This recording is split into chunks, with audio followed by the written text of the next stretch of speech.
próximos meses. Bien, ya está Adrián Saque en Estados Unidos. Adrián, ¿cómo estás? ¿Qué tal? Muy buenas tardes, Maxi, querido equipo. Aquí con una noticia de último momento, ¿no? Que se produce en realidad en Moscú, pero que aquí tiene mucha repercusión.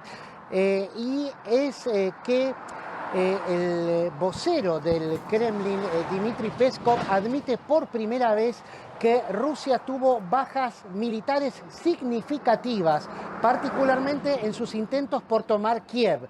Describió la retirada del ejército ruso de Kiev como un gesto de buena voluntad, así lo describió, después de las charlas de paz que hubo en Turquía, en Estambul, la semana pasada. No, aunque admitió que hubo realmente muchas bajas, no lo interpretó como una retirada, y esto se da en el mismo momento en que también a instancias de los Estados Unidos Rusia fue suspendida o expulsada, esto no está del todo claro, en las Naciones Unidas del Consejo de Derechos Humanos. Esto era una noticia que se había anticipado que se podría llegar a producir, pero este pedido de Estados Unidos fue el primero de una serie de sanciones requeridas por el gobierno de Joe Biden para justamente instalarle más presión a Putin con el propósito de que acelere las charlas de paz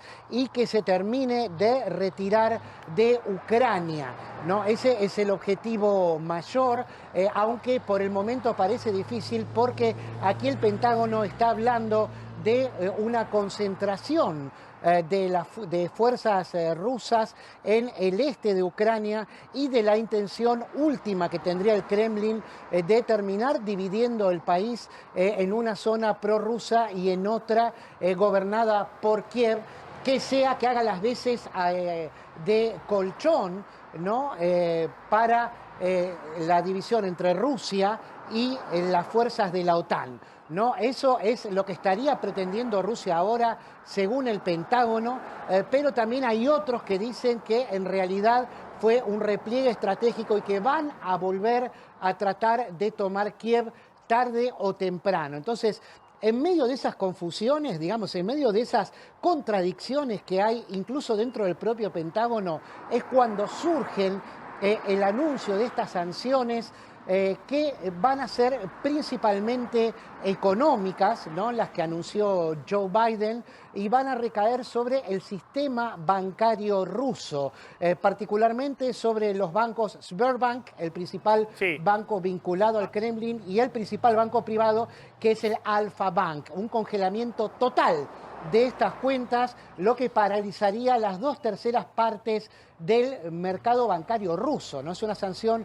realmente muy fuerte, pero también discutida por Europa, que por ahora la está apoyando con reservas, porque también no haría más que contraer el crecimiento de la zona euro, ¿no? De la Unión Europea, ya que a Rusia le harían caer 12 puntos, más de 12 puntos en el PBI a fin de este año. Adrián, esto es lo que se cree hasta ahora, Adrián, que las sanciones te pido un están comentario, no sé si puede aportar acá Pablo, quién lo tiene, pero sin duda en las últimas horas el tema principal en Ucrania ha sido acusaciones cruzadas de crímenes de guerra, ¿no? Las acusaciones y la evidencia que hay de crímenes de guerra por parte del ejército ruso, asesinando a civiles indefensos. Y también algo que publicó New York Times, que es un video muy impactante. La verdad que las redes también aportan al morbo, ¿no? Ese tipo de cosas que están circulando, pero también sirven como elemento de denuncia. Un video en el cual se ve la supuesta ejecución de soldados rusos por parte del ejército ucraniano. Esto, insisto, publicó el corresponsal del New York Times ahí en Ucrania, y obviamente se viralizó el video.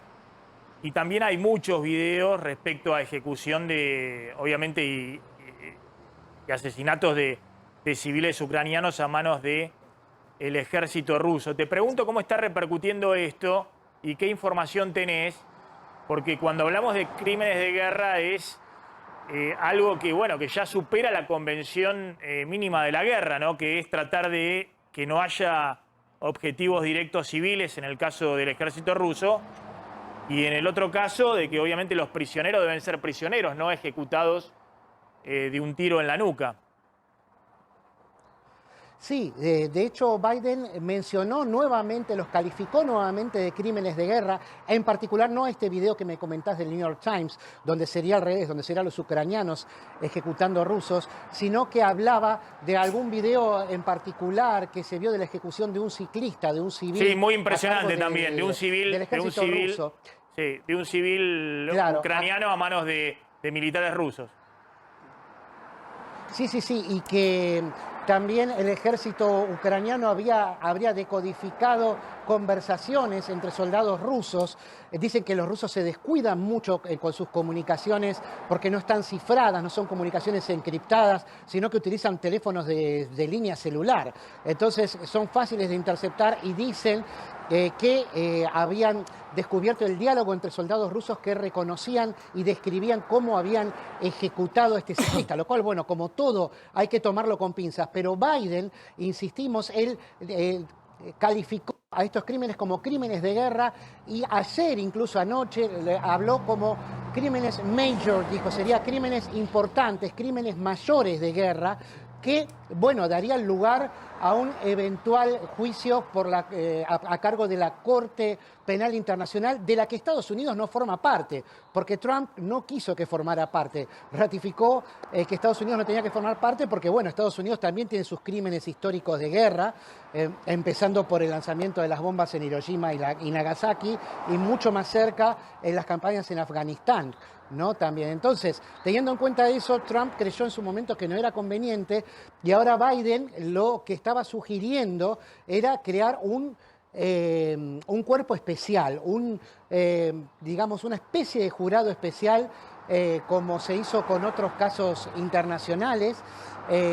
Si mal no recuerdo, fue el caso de Milosevic en Croacia también en el pasado, que se hizo específicamente para un caso, ¿no? Que no es la Corte Internacional Permanente, de la que no forman parte todos los países, como te decía recién, sino un juicio a medida para hacérselo a Putin. Estas son hasta ahora todas hipótesis que se van barajando, no hay nada claro, pero sí hay intención de juzgarlo así. Ahora veremos qué pasa a partir de este video, donde se ve que también los ucranianos estuvieron cometiendo presuntos crímenes de guerra, o habrían estado cometiendo, porque hay que chequear absolutamente todo, por más que lo publique el New York Times, tampoco sabemos en este momento hasta qué punto es cierto eso.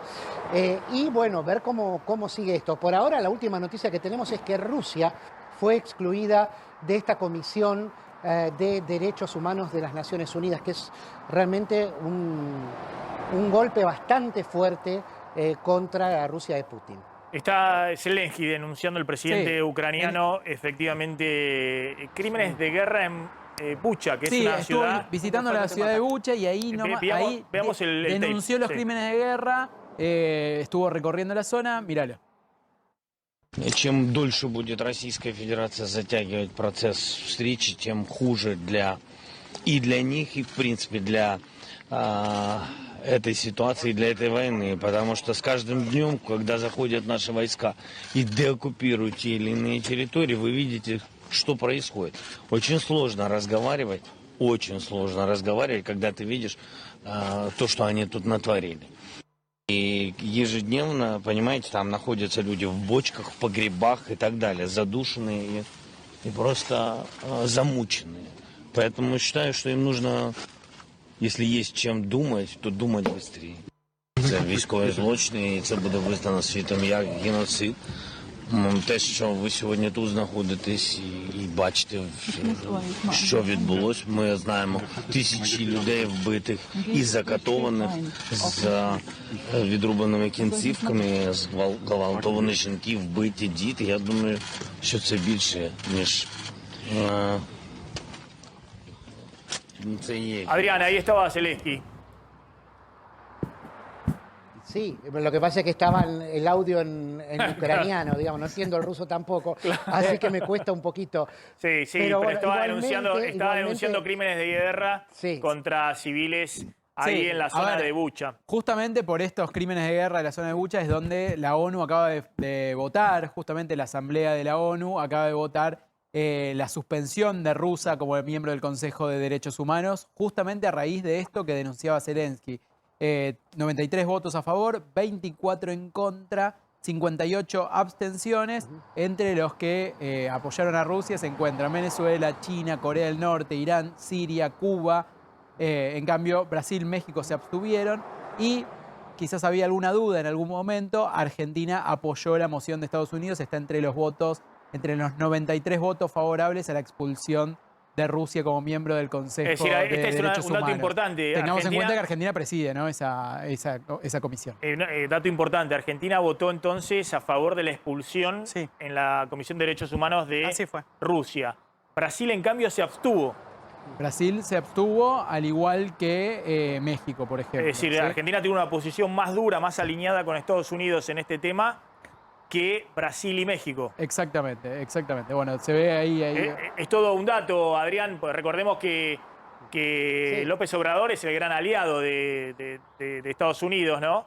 Pero tiene una posición Sí. a nivel política internacional que se diferencia. Y Bolsonaro, bueno, Bolsonaro siempre ha sido muy alineado también a Estados Unidos, pero con el tema de Rusia también se diferencia porque hay acusaciones fuertes a Bolsonaro respecto a las relaciones que ha mantenido con Putin y con el gobierno ruso.